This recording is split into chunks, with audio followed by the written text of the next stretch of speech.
We pity your pathetic dependence on this web video for your weekly news, but here we go anyway. Today is the third anniversary of the tsunami and the earthquake, then tsunami, then knocking out the power over at Fukushima, then the nuclear plant starting to go into meltdown. Today's the third anniversary. And so I think it's a good time for us to look back and see what have we learned in these past 3 years? What has happened over these past 3 years? What's the state of Fukushima right now? What's the state of the Pacific Ocean and the west coast of the United States right now relative to that? And what's the state of nuclear power in the United States? It's a large stack of stuff to talk about when we've only got about 8 minutes till the break. But Kevin Camps is with us. He can do that kind of stuff. BeyondNuclear.org is the website. He's the radioactive waste watchdog there. Hey, Kevin, great to have you on again. Hi, Tom. Good to be here. Good to see you. So you heard my list. You can start anywhere you'd like. Well, the U.S. and Japanese nuclear establishments have learned not a darn thing in 3 years. The Abe administration in Japan wants to turn on the 48 remaining reactors in the country. 6 were done in by this disaster, the 4 destroyed reactors, and 2 more at the site that they just won't even go there because the site's so contaminated. So they retired those 2. They lost 6. They got 48 left. Abe wants to start them back up over the objections of a majority of the Japanese people. They've prioritized that over dealing with the Fukushima Daiichi site and the ongoing catastrophe there. It's a really powerful form of denial that Abe is in. But the same can be said of the United States nuclear establishment. As Senator Markey from Massachusetts pointed out yesterday, not a single safety upgrade has yet been instituted in the United States in response to the Fukushima catastrophe. We have 31 reactors in this country that are either identical or very similar, these General Electric boiling water reactors of the Mark I and II designs. So it's an incredible disconnect between reality and this la-la land that the nuclear establishment lives in. Now, one of the things that is absolutely necessary for a nuclear reactor to run, and frankly for an oil, gas, or coal electric generating system to run, is massive amounts of cold water to cool the reactors. We're having droughts across much of the United States, and many of those droughts are hitting areas where you've got large rivers that are being used to cool nuclear power plants. Nuclear power plants are typically sited on a river or on an ocean just so they can have access to that cooling water. Are we facing any problems with regard to that? Yes, very much so. Groups around the country like Southern Alliance for Clean Energy in the drought-stricken Southeast, Civil Society Institute, Environmental Working Group at the national level have done reports on this issue. And, to give folks an idea of how much water you're talking about there, Tom, the 2 reactors on the Chesapeake Bay here in Maryland don't have cooling towers. They use a square mile of the bay to a depth of 14 feet on a daily basis to cool those 2 reactors. It's billions of gallons of water. And as you mentioned, it's not just seawater like in the Chesapeake Bay. It's also river water. It's also the Great Lakes.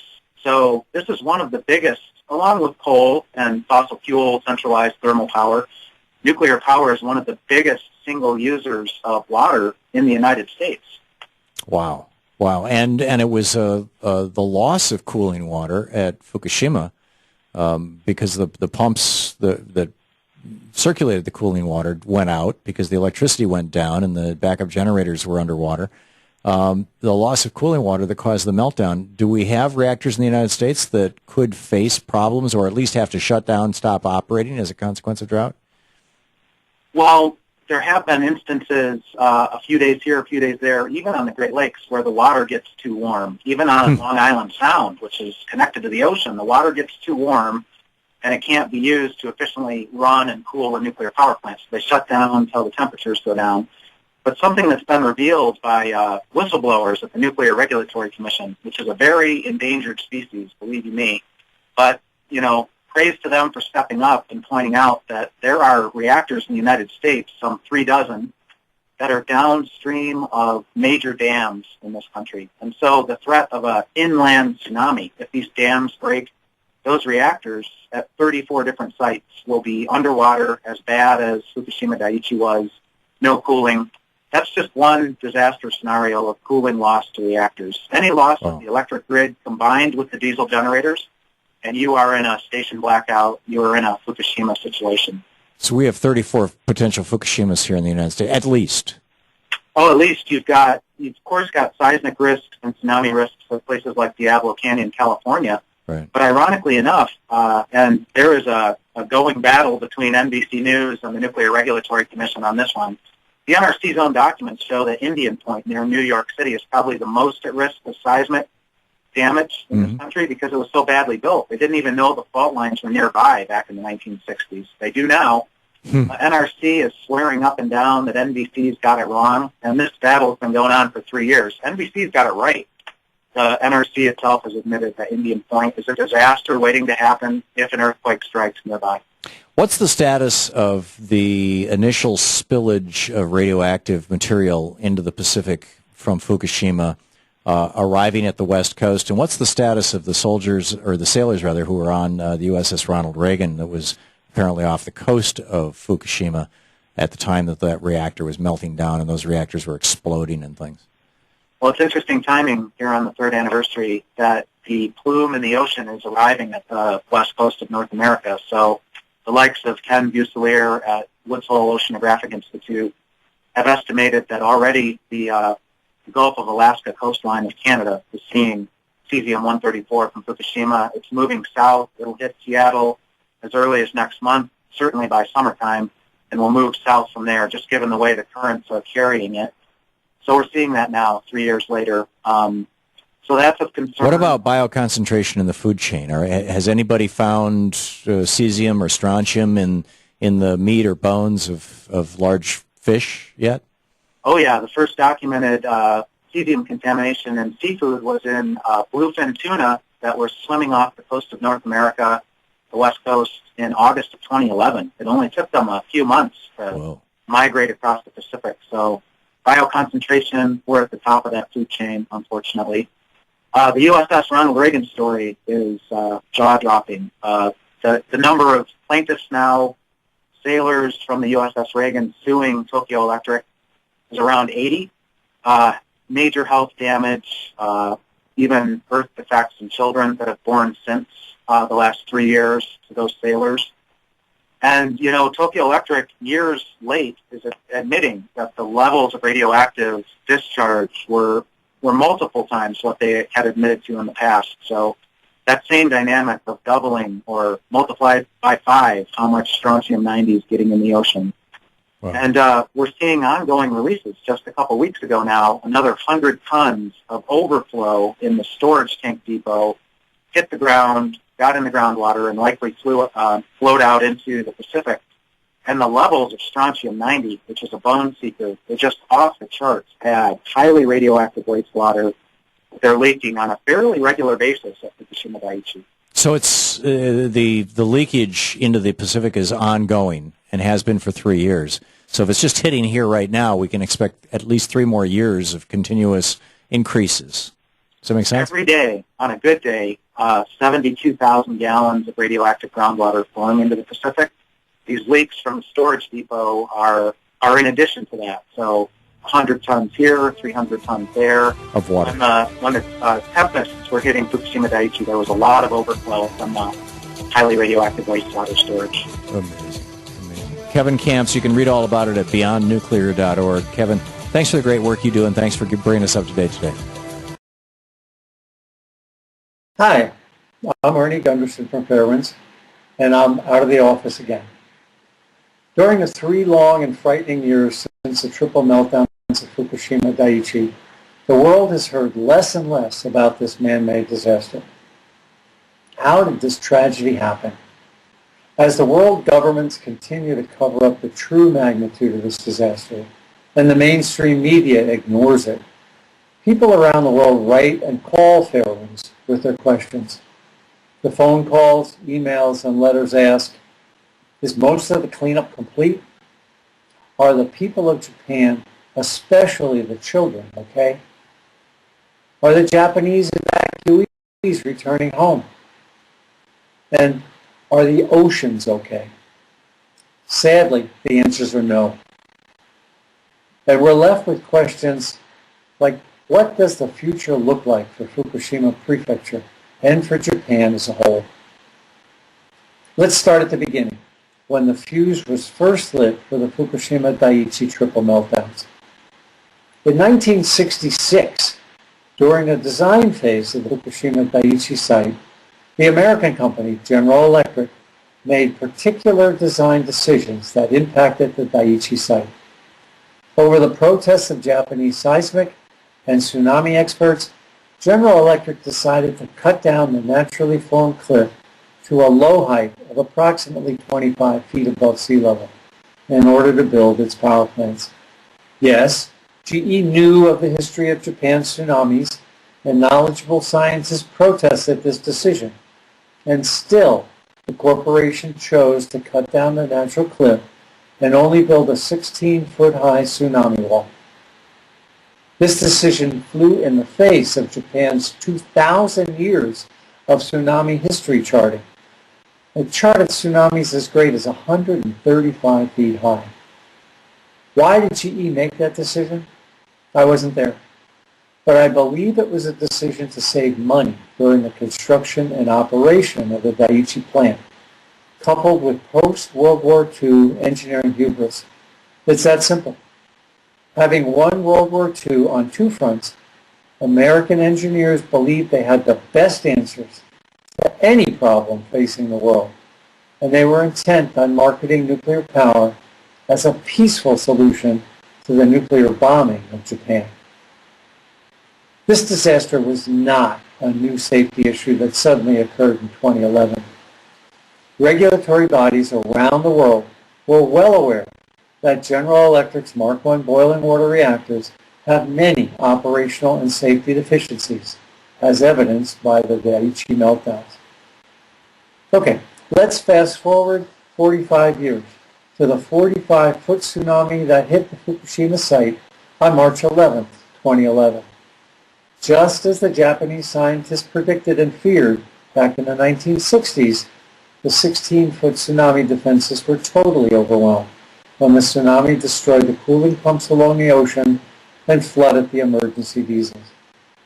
Without cooling water, the reactors were doomed. Units 1, 2, and 3 were operating at the time and blew up, spewing radiation worldwide. The 3 nuclear cores melted through the reactors and spread their radioactivity throughout each unit's basement. Unlike the other reactors that were operating, Unit 4 simply blew up, and its spent fuel pool almost caught fire. Radioactive cesium, strontium, iodine, and hot particles from the 4 reactors spread all over northern Japan as the resulting radioactive plume blew across the ocean and was measured around the world. Today, as we think about this worldwide tragedy, it's important that we recognize and remember that the triple meltdown and the multiple containment failures at Fukushima Daiichi site were not caused by a natural disaster. The earthquake and the tsunami are what insurance companies call acts of God because they're uncontrollable natural disasters. In contrast, the Fukushima Daiichi tragedy is the worst industrial disaster in the history of the world, and it's due to inherent design flaws, inaccurate risk assumptions, and the failure of every safety system designed to operate during such event.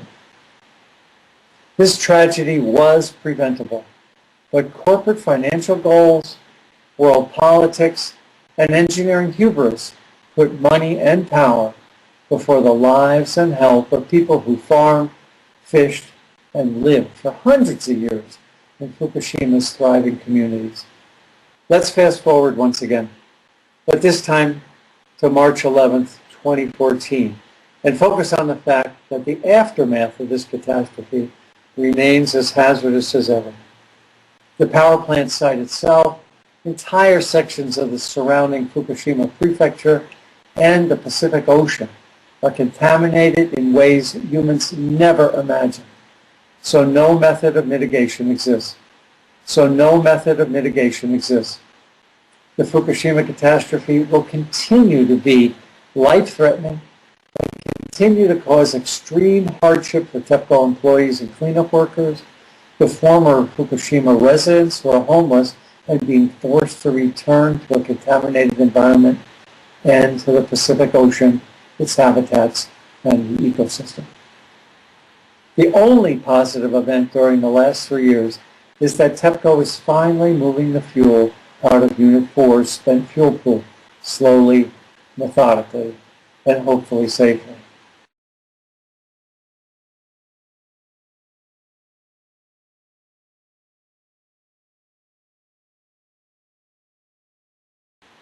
The ongoing tragic news is that huge amounts of radioactive water sit in tanks precariously placed on site, and the reactors continue to release the radioactive remnants from their molten cores into the surrounding groundwater that's migrating off-site. Lastly, and of great concern to experts around the world, Tokyo Electric appears to have little control over the deteriorating environment, and it behaves like a victim rather than the perpetrator of the greatest industrial mishap of all time. What will the future bring? The Fukushima Daiichi site will continue to bleed radiation into the Pacific Ocean for 100 years. So, but what I love about this story is you think to yourself as a rational person, who would be monumentally stupid enough to think that that made sense? As contaminated groundwater beneath the site slowly evolves into a radioactive lake. Decommissioning and dismantling the reactors will take many decades, and most likely complete cleanup of the entire site is at least a century away, if ever. How has this calamity evolved into such a worldwide catastrophe? It happened because the Japanese government chose to protect TEPCO, its financial interests, and the goals of the nuclear power industry, rather than protecting the people who live in Japan, who travel there, and who raise and eat its food. As we at Fairwinds have said for 3 years now, the Japanese government must do 3 things. Get rid of TEPCO and tell the Japanese residents the truth about the terrible financial and radiological repercussions of this catastrophe. Admit that the cost of this nuclear debacle will be paid for by generations of Japanese citizens. And given Japan's geologic structure on an earthquake-prone island, the Abe regime should not be allowed to restart the 50 idled reactors due to their flawed risk assessments and failed safety systems. Radiation knows no borders. What lessons should we learn? We've learned that no matter how much electricity is generated by nuclear power, this technology has the potential to destroy the fabric of an entire country overnight. Most of all, the nuclear power debacle at Fukushima Daiichi has made it clear that businesses love nuclear power for its incredible profits, but only if taxpayers continue to subsidize its incredible risks and catastrophic post-mishap costs. Truthfully, the world's energy paradigm is not hopeless. Germany has made a courageous decision to eliminate all existing nuclear plants before 2022 and will not build any new nukes. Germany is known both for its engineering skill and its strong economic foresight. The people and politicians of Germany understand that they have chosen a road less traveled and are doing so to build renewable energy and an economic future, rather than risk the possible destruction of their entire culture and their standard of living due to a nuclear power catastrophe like that happened at Fukushima. Germany is proving it can successfully wean itself from nuclear power, and in doing so is making the path for the United States, France, Japan, Russia, and China to follow. It's up to us as individuals if we want to help create such a change in order to protect our environment, our economy, and the health and safety of our citizens. Maggie and I and the Fairwinds team continue to dedicate our efforts to providing you and others like you around the world with accurate and timely information regarding nuclear power and its safety risks. Please pass our information along to your families and your friends. Right now, World governments are heavily influenced by the money and the power of the nuclear industry. It's up to individuals like you to make change happen. As the poet June Jordan wrote, we are the ones we've been waiting for. I'm Arnie Gundersen. I'll keep you informed. The 19-foot protective seawall surrounding the Fukushima nuclear power plant, owned by TEPCO, didn't stand a chance against the 45-foot wave that hit the plant 3 years ago today. On March 11, 2011, a magnitude 9.0 earthquake shook the coast of Japan, triggering a tsunami that created the most disastrous nuclear spill since Chernobyl. The catastrophe caused the meltdown of 3 nuclear reactors at the facility. Radioactive material was leaked into the air, soil, and sea, and 3 years later, it's still leaking. Radioactive leaks continue to plague Fukushima. New Unit 3 problem found just 2 months ago in January of this year.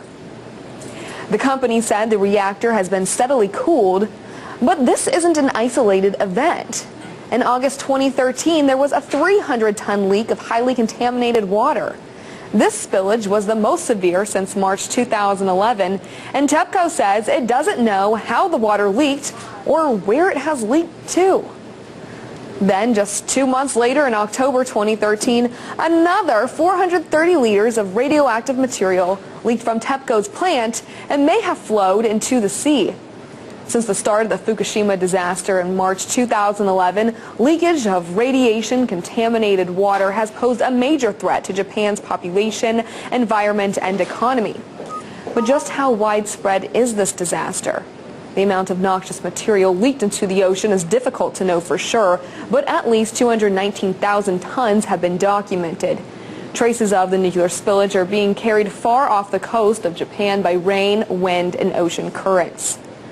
According to the Center for Research on Globalization, radioactive water from Fukushima is systematically poisoning the entire Pacific Ocean.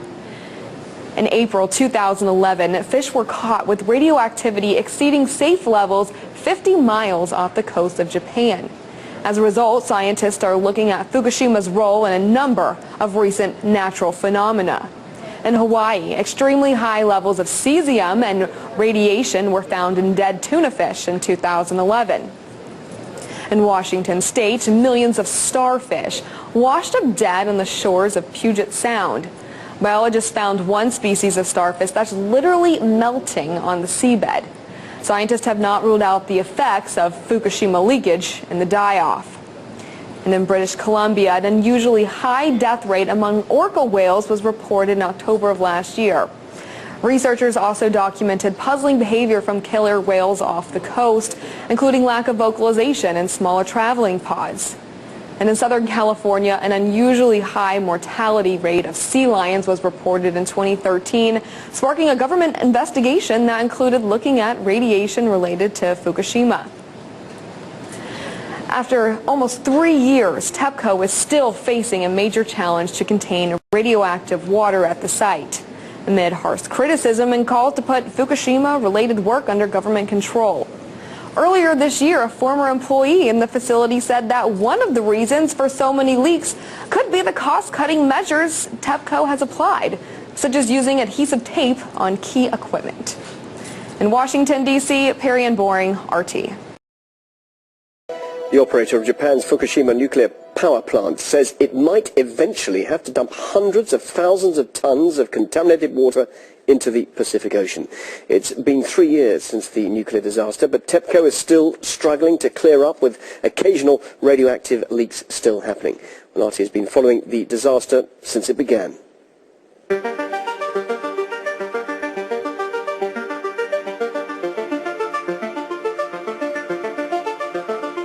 Technically, we're now well within the Fukushima no-go zone. We're just 10 kilometers from the nuclear power station. These houses, ravaged by the tsunami in 2011, still stand here, nowhere near to being restored.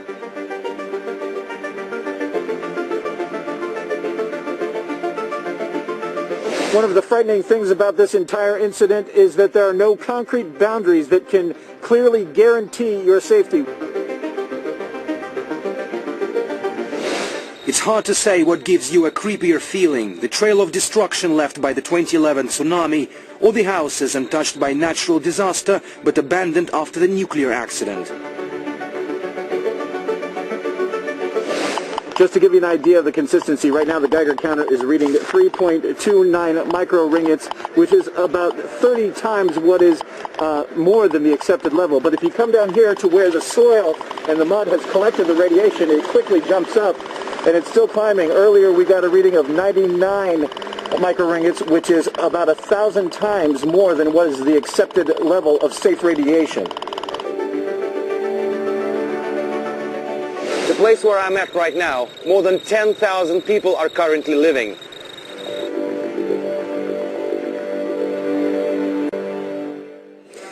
The earthquake and tsunami which hit Japan in March 2011 led to massive radioactive leaks. 6 months later, it turned out that twice as much radiation was released than initial estimates said.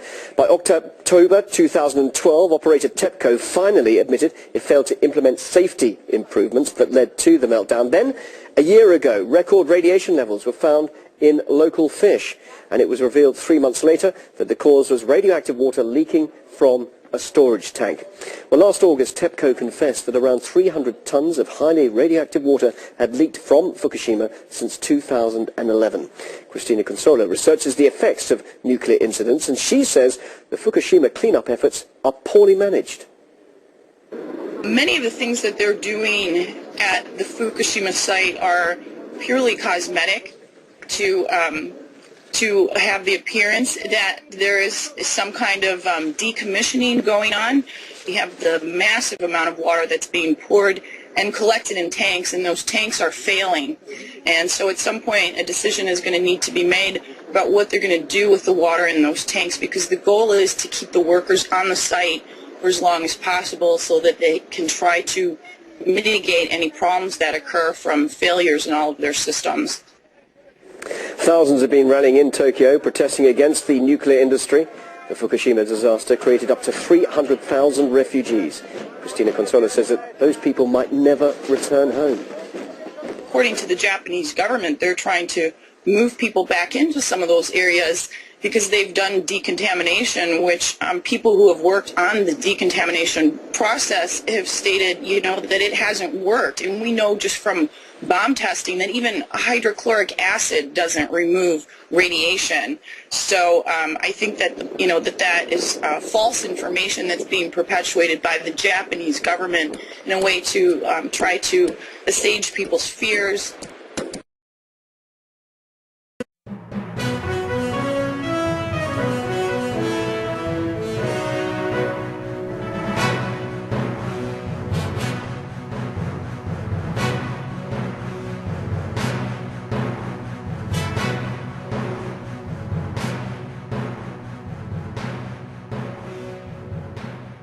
Congratulations, you have completed this video with flying colors. Please await your certificate and complimentary fruit basket in the mail before proceeding any further. We need to get subscribed and get this unity stronger and beat YouTube at their own game. Okay, that's what this is about. Like I say, go to the remix button, hit the remix button. That way you'll have this video.